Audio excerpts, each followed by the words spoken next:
our breath, and our mind. Right?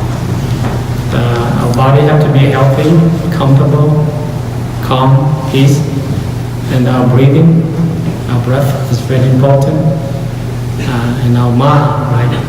So these three things we use every day, but we don't recognize. It's like we're breathing, but we don't know that we are breathing, right? So every day you're breathing, 24 hours, even though during your sleep you're breathing, right? So whenever you have problem, trouble, anxiety, fear, just go back to your breath. Your breath is your number one friend, your best friend right there. No friend is better than your breath. So just go back to your breath and enjoy your breathing, right? Because life is very short. When you breathe out, you start breathing in, you're gone. That is very short. So your breath is used, this is your friend. This is the thing that we use for meditation, right?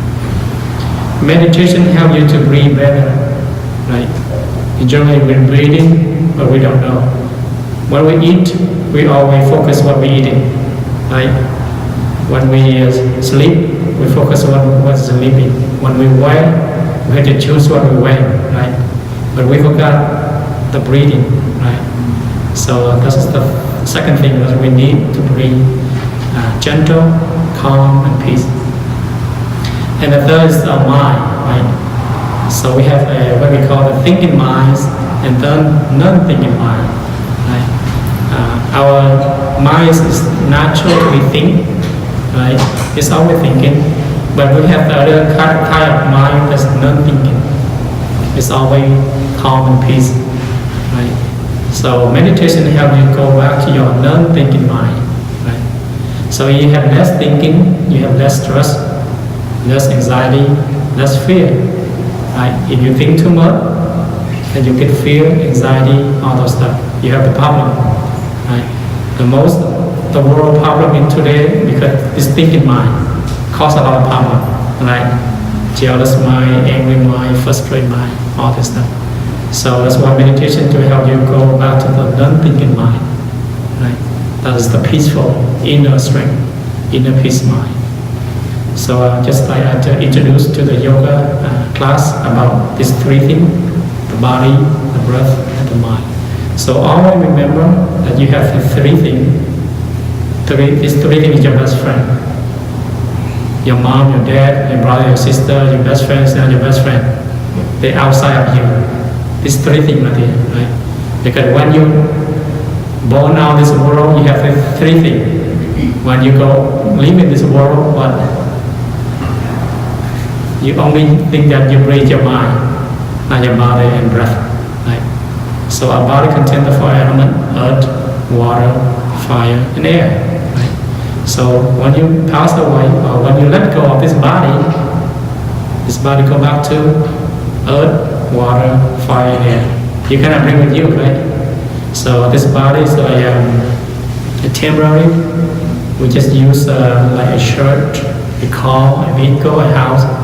We can use a temporary couple of years, right? 20, some people use 5 years, 10 years, 20 years, 30, 90, 100, right? So this body is temporary. So always contemplate this body is impermanent. Your breath is impermanent, right? So your true nature is not permanent, right? What we call awakened nature. So go back to that awakened nature. So I begin to take question and answer anything that you'd like to ask about meditation, or those of you new student here, if you want to study about meditation, I show you and I will give you some guiding. Okay, go back to the yoga student. Any question? Continue.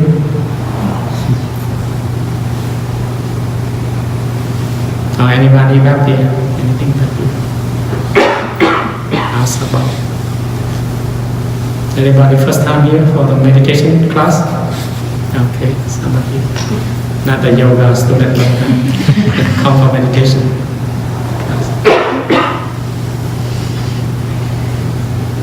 So my question is, what is the benefit of meditation?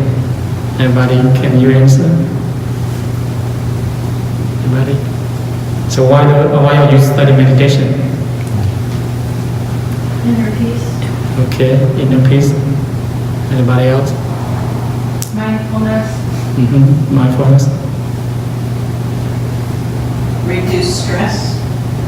Reduce stress. Reduce stress. Okay. With wisdom. With what? Wisdom. Wisdom. Okay. Less reaction. Less reaction. Okay. Anybody else? So in general, when we do something, we have to have some kind of purpose, right? And like, what the purpose of going to school? Learn. That's all. Get knowledge and then get a good job, right? Make a good living. That's the main thing. Right? If you just learn the knowledge and then you don't work, you don't get a good job then. Right? So when we study something, we have to have purpose and we have to be diligent, we have to be encouraged, we have to be liked. Right? It's like that one of the lady asked me, do I get boring to become a monk? No, I said no. Because something that you like, you never get boring. Something that you love, you never get boring. Right? Just like, are you boring to open your arm? Everybody boring? Open your arm. So be a monk like that. Never get boring. If you're boring to breathing, and everybody get boring to breathe, get bored to breathe. So be a monk for me like that, just like breathing. Does it get lonely? Depend on the situation, the loneliness you talk about. So the term usually we say loneliness means we stay by ourselves, right? But this, actually I'm not staying by myself. I have everything. The world's in me, right? The tree, the plant, the house, what's happened, the bird, the cat, everything around me. Right? When you talk about loneliness, I mean, depends on how you use the loneliness. Right? But actually we are not alone. Even though we stay home alone, but we are not alone. We have a carpet, we have the flower, we have the tree, we have the air. Are we alone? No. You see that? So when we contemplate that we have everything, and then there's a million of bacteria inside of me, a lot of friends in here. It's always play with me, where I get loneliness. Right? So when we look back like that, we don't feel loneliness. We have friends everywhere. It's one of the bacteria, one of the virus in you is your friend. Right? So you see all this stuff is all related. You are not separate with none. That's why you don't get loneliness. Whenever you have a loneliness mind, you kind of like, oh, I have built up friend in myself. Right?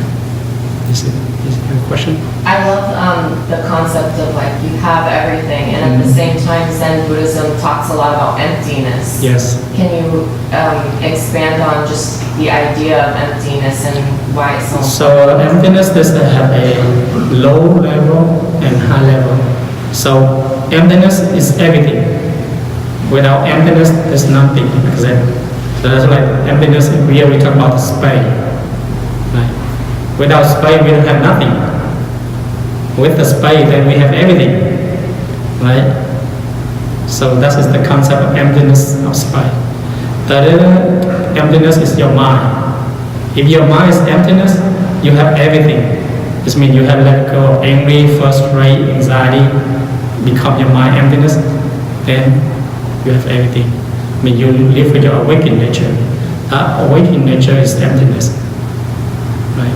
So it depends on the level. You talk about emptiness of space, like space, or emptiness of the mind. So if you have the emptiness mind, then you have no fear, no anxiety, no stress. Right? And then if you have no emptiness, just like your body, if you have no emptiness, then you cannot breathe. All your body have emptiness. Your nose, your blood circulation, your intestine, everything is empty. You have the space. Without this space, you are not living. You become solid. Right? even technology today. So all the computer, they use two things, the zero and what? Number one, zero is emptiness, one is form. So all the technology depends on these two things, form and emptiness, emptiness and form. So that's why we go back to the hot sutra. Everything has to be emptiness and form. They all relate together. Without emptiness, there's no technology. There's none of us here except the galaxy is depend on emptiness. The universe, right? So everything depends on this emptiness. So the concept of emptiness is very essential for life. Without emptiness, there's no life. Right? So that's why we have to go deeper and deeper to the level of enlightenment. But the emptiness is very, for you to understand, but you have to put into practice to see the reality of it. Right? You cannot just use language and describe. Right? You have to get enlightenment to know what this emptiness is. Okay, go back. Anybody have any question? Yes. Sorry, you talk about not having anxiety or frustration, anger, but do you experience good things like happiness, excitement, enjoyment? Yes. So all the thing is our emotion. As a human, we all have our thing, but our practice is not to attach to it. That's the main thing. We have fear, we have anxiety, we have happiness, we have all those stuff. But our practice, meditation, is not to attach to it and try to let it go. It's like the world have everything, all the technology, all the house, but when we see it, we don't attach to it. You see that? So our emotion is the same thing. It's part of us, but we don't grasp, we don't hate it, or we don't fear, we don't know of it. But we know of it, then it's come and go, because all our emotion is impermanent. Right? So when you recognize that all your emotion is impermanent, you don't feel any suffering. Because suffering come and go, happiness come and go. No happiness lasts forever, right? Just like if you win a lottery, if you're too poor and you win a lottery, at the first you feel happy, right? A couple of months, and then after that you feel what? You go back to depression, anxiety, you feel the same. So that's what we call, happiness is delusion. But the true happiness, when you live with your awakened nature, the happiness is infinity. It will never disappear. The happiness cannot use money or use love or use other thing to buy it. It's go back to your inner peace. So that's why meditation helps you go back to that true happiness, true peace. Money cannot buy peace, right? Everybody say money buy peace in. Some people say money can buy love, right? But that love is what? Temporary, right? But your inner love is impermanent. Right? So it's very essential that we go back to awakening. Heart, mind, calm. It's like most rich people, famous people, even though they have everything, but they still have stress, anxiety, fear, because they don't have that happiness, the inner happiness. They have only happiness outside, and the happiness is sometimes bring them more anxiety, fear. Right? That's why they kill themselves. That's very sad. Yes, go ahead. In meditation, if we're releasing thoughts, what about I've seen some meditation where constantly talking about colors in our. Do you practice like visualizing or focusing on items? It depends on, because our meditation, the Buddhism teaches this 84,000 method. Depend on that person. For example, if that person they cannot empty the mind, they need visualize. So we have to give some kind of good visualize for them to practice. So it depends on that person, what they need. Just like meditation method is like medicine. If that person needs some kind of method, we give helping, and then don't attach to that visual, the main thing. So you can analyze meditation, you can visualize, you can meditation on compassion. Like most of us society, we have a lot of angry. So that's why we call meditation on compassion. Right? Help you to arise more compassion. So it depends on that person, what they need. Right? So make sure to pick your method and stay with your method. Don't stay with this method one day and then jump around. You jump around, you will never get to the end of the road. Right? So whatever method you use, follow that method, and always understand what method you use and the benefit of that benefit of the method, right? Because it's very important. Yes. How do you know that you're meditating? I mean, I know that you can follow the instructions that you're given, but how do you know? I guess that you're in a meditative state, or I don't know if that question makes sense, but. How do you know that you're meditation? Yeah, like how do you know that you're in a meditative state, I guess? Depend on what you do. You don't know what you do when you meditate or what? I mean, I understand the instructions, but am I supposed to feel a certain way, or? Just like when we meditation, we sit, we feel our mind calm, peace, relax. Doesn't mean you do good meditation. But if you feel agitation or you feel something, try to get a method. If I agitation, I get angry today, I should follow my breath, calm my breath. You see that? So you have to schedule it out. You have to do this every day. Don't wait until you get angry and frustrated and meditate. You have to get a habit. Right? Meditation is like drinking water, breathing. You have to do every day, step by step. And then when you get used to it, you are able to control your mind. Right? Just like we have to take the vaccine before we get disease. So meditation like that. Get all the vaccine first before we get the disease. So every day you can meditation 15 or 20 minutes, or we can do driving meditation. Just focus on the driving awareness thing around you. Or you can do walking, you can do lying, or you can do standing. Right? So meditation is help you to awareness what you're doing. That's all. If you awareness what you're doing, you do perfectly. Right? Just like people do garden, we can do garden meditation. I think focus what you're doing, mindfulness what you're doing, awareness what you're doing. Any thoughts arise in your mind, try to let it go. So actually we meditation every day, but we don't know. It's like we're breathing every hours, every second, but we don't know. So you go back to your question, how do we know that we are meditation or the state of meditation you are? It's you can see your mind, you can change. You can see for beginner, before you don't know meditation, your mind is different. When during your meditation, you see your mind different. After your meditation, you can see different by your practice. Right? So you can use, you can test it out to see. Try it 15 or 20 minutes a day and see what it's good like. Most students, when I go to middle school or junior high, teach them, most students, they use apply meditation, they learn better. They go to remember better, they're more relaxed. During the final test, they're more relaxed. Right? So meditation helps the grades upgrade better. So you can help your children, right? If you have children.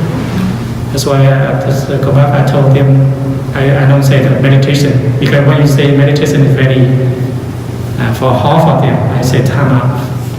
Time out for them. Time for you, time out 10 minutes. Follow your breath in and out. Right? So when we teach our children, say time out. Because they like the word time out and meditation. Meditation is like kind of something that is very powerful or something. Do you have children here? Anybody have children? Do you have time out, right? We don't have time out for our children. Just sit there, breathe. If they get angry, frustrated, put them in that blank area. Help them to the brain and focus the problem. Or you're a teacher, you can apply this in school. 5 minutes or so before you begin class, let them sit silent. 5 minutes, close their eyes.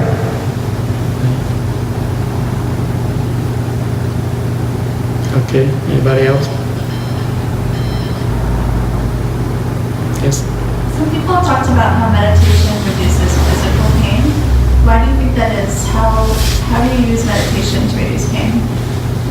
Most of physical pain is come from our mind. So you have when you relax your mind, you will relax your physical pain. Right? So all the pains come from our mind, our thought. So you have less thought, calm thought, and the physical pain will disappear. It will not disappear, will be gone lightly. Right? Because our body has to be pain. This is natural. Right? If your body have no pain, doesn't mean you are a robot or you are a rock or something, right? So our body has to have pain, but we recognize. So the more you meditation, your body will recognize your pain. Your mind is relaxed. When your mind relaxes, your body will relax physical pain. So if you have a small physical pain and you have a lot of thinking, a lot of fear, then the pain will be more. You can apply this. You can test this out. Right? So your mind is very centered from this body.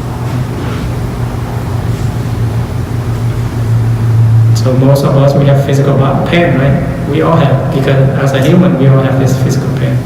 But this depends on our mind, how we can deal with it.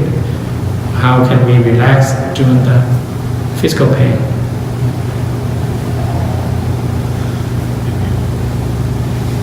Okay, next question. Yes. Can you tell us anything about, teach us anything about the lotus flower? Oh, the lotus flower, that's a long story too. The Buddha lotus. Let me summarize. So the Buddha himself, he speak about 49 years about the Dharma. And one day he go with this thousand of bhikkhu, bhikkhuni, monks and nuns and lay people. At the time he don't speak. Usually when he give the Dharma, he have to what? He have to speak. But during that day he don't speak. He just write up the flower, and he look each student. Do they know what I'm saying? But only one student know. That's what he's saying. That means he give you here a flower. That means that student awaken from seeing nature. Most of us, when we see something, we chase in the object, but we forgot look back to ourselves. You see that? So that's why the Buddha, that's his Dharma teaching the whole day. He just gave the flower. By seeing that object, you have to go back to your inner awakened nature. Instead of seeing the object and chasing outside, grabbing. They're like most women, they like diamond, right? If they go the more they see diamond, what? They're chasing the diamond instead of reflect back. Right? So whatever you look at the object, always go back. Who's seen the object? Right? This must be something in here, see the object. Don't chase the object outside. They're like food, the temple. For here, if there's your favorite dish of food, when you see it, what you do? You chase it. You're angry, you're angry, your saliva start running. That means what? You crave it instead of you go back to your inner nature. It's like when we hear something, we see something, we always grabbing. Right? So he teaches us not to grabbing, to go reflect back yourself, your inner peace. It's like we crave chocolate. When we see a chocolate, then what? It's chasing, right? Our mind starts chasing the chocolate instead of reflect back. Right? You have a question? Okay. So every day we use the six senses: eyes, ear, nose, tongue, body, the mind. We always grabbing, right? We forgot the inner peace, inner calm, the inner peace. When we listen music, we always chase it. Oh, this person sing, that person sing. The music is good or bad, right? We always discrimination. We always discriminate. What is this good? This bad? This not good? All that stuff. We always chasing the object outside, but we forgot our inner self.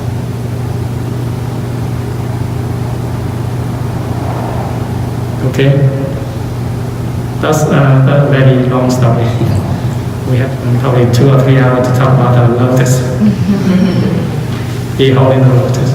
That's the Dharma teaching, the last teaching of his Dharma.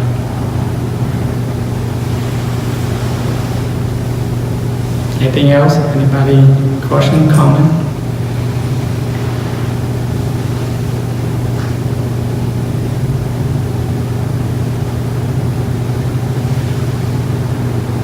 Yes, go ahead. I think this is my first time here, and I've done a little bit of meditation. I think I'm working through letting go, I guess, feelings of resentment towards my partner. And during meditation, is there anything in particular I can do to work towards emptiness? Particularly towards, when I see my partner, sometimes I'm reminded of... Is that he still live with you or pass away? Still live with me. I see. Sometimes the problem is very difficult, so that's why we have to, I think in your case, you have to contemplate on compassion. Yeah. Loving kindness. Yeah. All those stuff. It's like the person we don't like live with us. It's very difficult, right? That's why we have to show compassion, loving kindness, show him or her the trust, all those stuff. Because most of us, we have angry, frustrated, all those stuff because we don't have enough compassion. You have compassion, then the person that you don't like, they live with you, you feel fine. And then also like the impermanent, all your emotion with him or her is impermanent, it's come and goes. Right? And try your best to fix the problem with him or her. Right? Try to work it out. Don't drag the problem more stronger and stronger. And someday you get a fire or something. So a way more of you work it out. So compassion, loving kindness, do all the things necessary as a wife or a husband or whatever. If we still live together, it's very difficult.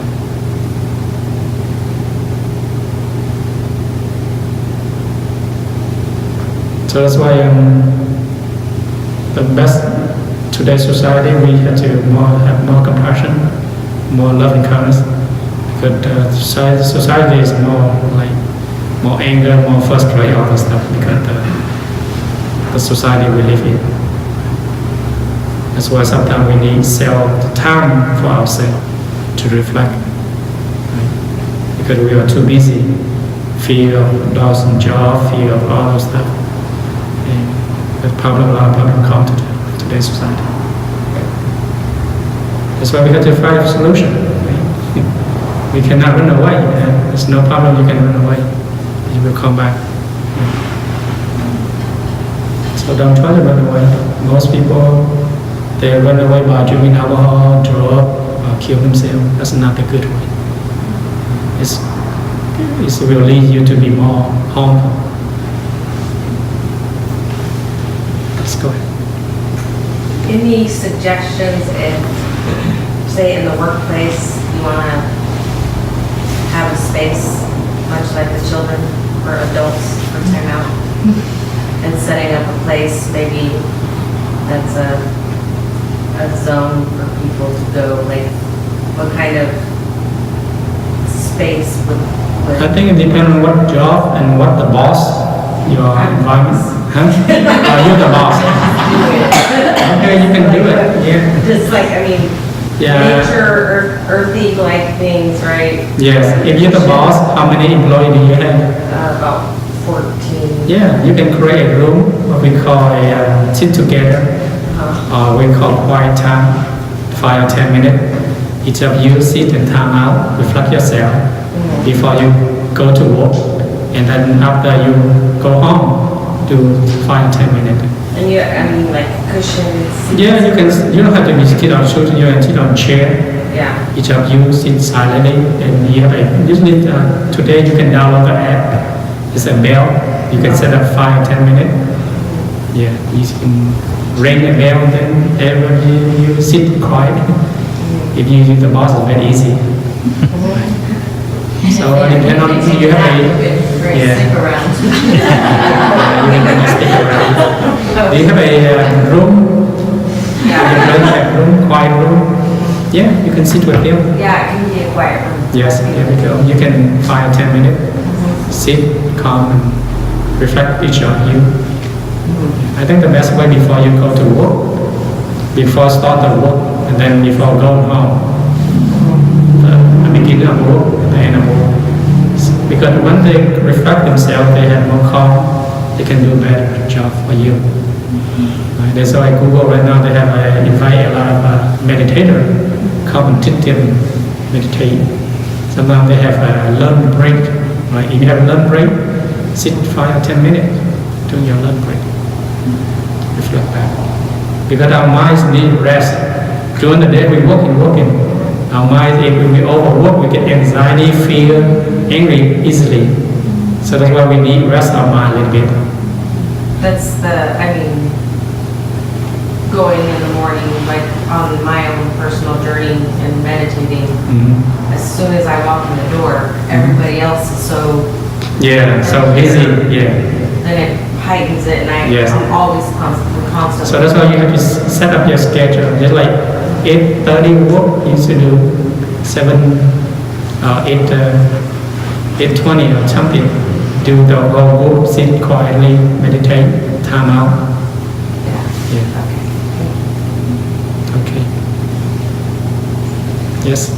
Can you talk about some of the concepts and ideas around karma and reincarnation? This is another story, very long. That's a very long one. Yeah. It's another 2 or 3 hour lecture. Yeah, next time you can come with the class. Because karma in reincarnation is like very big topic. Big. Yeah, you have to go, not just like answer a question in 5 minutes. Anybody else? Yes, go ahead. When I meditate, I try to follow my breath. But if I want to meditate on loving kindness, or if I want to meditate on impermanence, So first beginning meditation, just follow your breath first, and then it depends on how many minutes you sit. Like if you sit half an hour, your beginning just follow your breath in and out, and after that 5 minutes you contemplate on your compassion. If you meditation on compassion on that day, just focus on that topic. Don't jump around. Right? And then next day, next week, you can contemplate on impermanence. Right? Take one subject at a time. Don't go too many. Your mind will busy, and then you chase the object instead of go back. Yeah. So whatever method you use, first breathe in, breathe out 3 times deeply. Because just like I told you, our body, our breath, and our minds, 3 things is our best friend. Other method is just object outside. Right? And then whatever method you use, compassion, contemplate on compassion. Meditation on compassion, what I need to do. Right? Or impermanent, you can contemplate the subject of impermanent. So it depends on what subject you need to contemplate on that day or that week. Sometimes we have to choose a topic and do the whole week, not just one day. Right? Because when we do more, we have more compassion.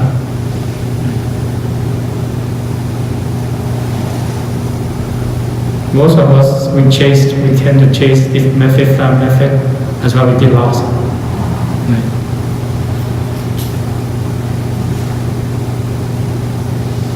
Okay, anybody else?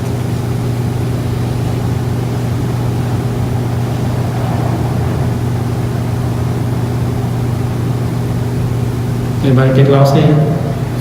Are you awaking or sleeping? Napping.